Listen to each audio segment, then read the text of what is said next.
Mudik di tengah pandemi kembali dilarang pemerintah.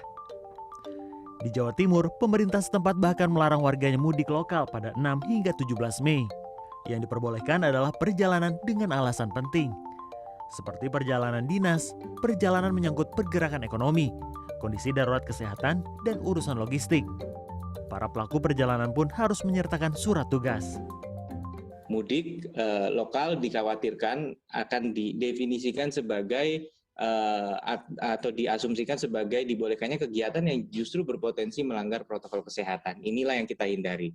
Persisnya bagaimana, tentunya kita akan pastikan sebelum tanggal tersebut sudah ada hal-hal yang bersifat lebih spesifik mengenai pengaturan ini.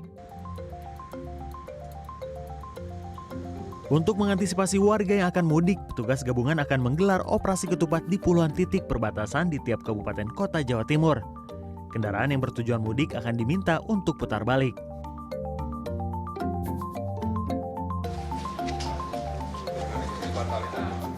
Di Jakarta, Gubernur DKI Jakarta Anies Rashid Baswedan menyatakan masih menunggu arahan pemerintah pusat terkait pengaturan larangan mudik Lebaran 2021, termasuk pemberlakuan SIKM. Anies menilai kebijakan pengaturan mudik perlu koordinasi lebih lanjut agar kebijakan yang diterapkan betul-betul efektif menekan jumlah warga yang melakukan perjalanan mudik.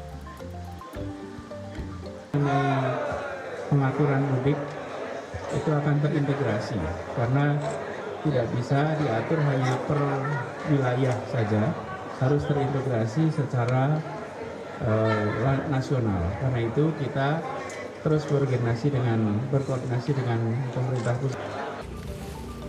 Larangan mudik pada 6 hingga 17 Mei mendatang membuat sejumlah warga dari Jabodetabek melakukan mudik lebih awal pada Senin malam.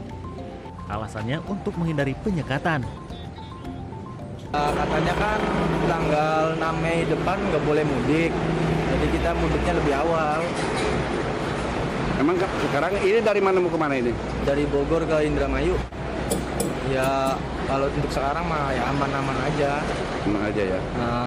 Arus mudik lebih awal diperkirakan terjadi pada Ramadan tahun ini, setelah pemerintah melarang mudik mulai tanggal 6 Mei hingga 17 Mei mendatang.